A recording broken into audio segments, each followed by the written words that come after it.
Hello. हाँ सोना बोला। का हो 2 साल प्यार कैला हो गए। अरे शादियों विवाह के बात करबा अपना बाबूजी से। बाबूजी से तो बात कोई ले बनी, लेकिन बड़ा लंबा लिस्ट बनले बने। क्या प्यार भी करोगे और दहेज भी लोगे? वैसे पापा जी क्या क्या लिस्ट बनाए हैं?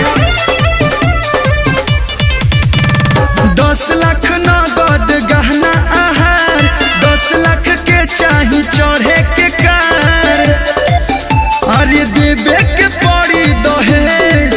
का दहेज लगेगा? ना तो फ्री में बियाह कर लेबू।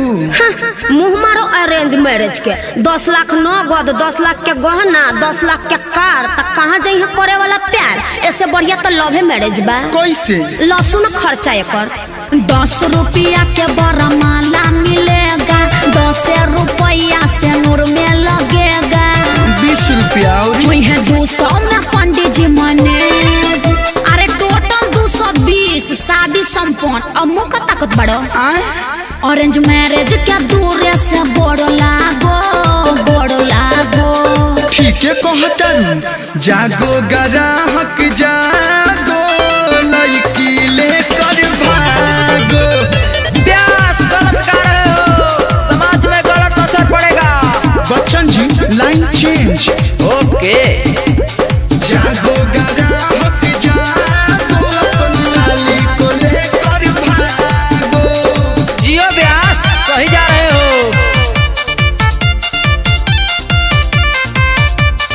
Mixed by Deepak Dilkash।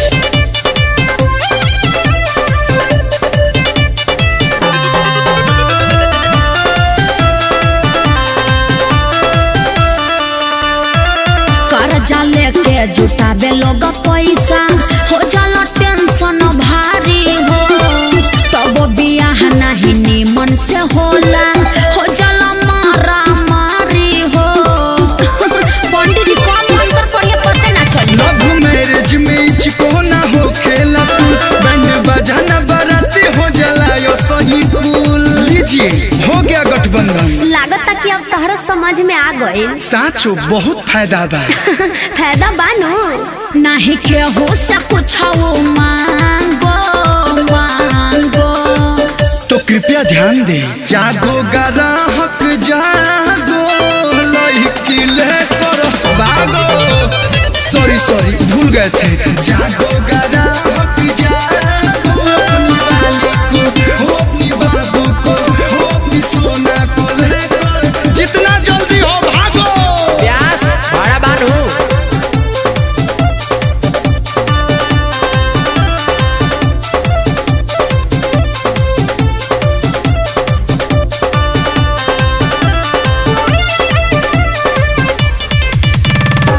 सटे कटे में सब हो जाता, चले न केहू के पाता हो। ये तो है। लइका लइकी समझ ले अपने, झूठे न कोई ही तो नाता हो। न भोज न भात न कोनो बारात। बात बुझ गईले कलू आया जय बच्चन, यही तरी शादी होता है घरी भाना भन। चोट मंगनी आ पट बिया। अब लागता कि तू पूरे समझ गईला। फायदा तो बढ़ले नु बा लव मैरिज में। चलो पंडित जी के गोड़ लागो। शुभ काम में देरी का। जागो ग्राहक जागो, लड़की लेकर भागो। प्यास अमन बा। चाम के जीभ लटपटा जाता। जागो ग्राहक जागो, अपनी वाली को लेकर भागो। दहेज लेना पाप है, इसीलिए सभी गार्जियन लोगों से रिक्वेस्ट है कि प्यार करने वाले को मिला दिया जाए। Thank you.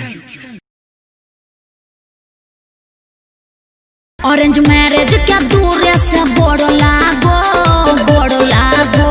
ठीक है कहतरू, जागो ग्राहक जागो।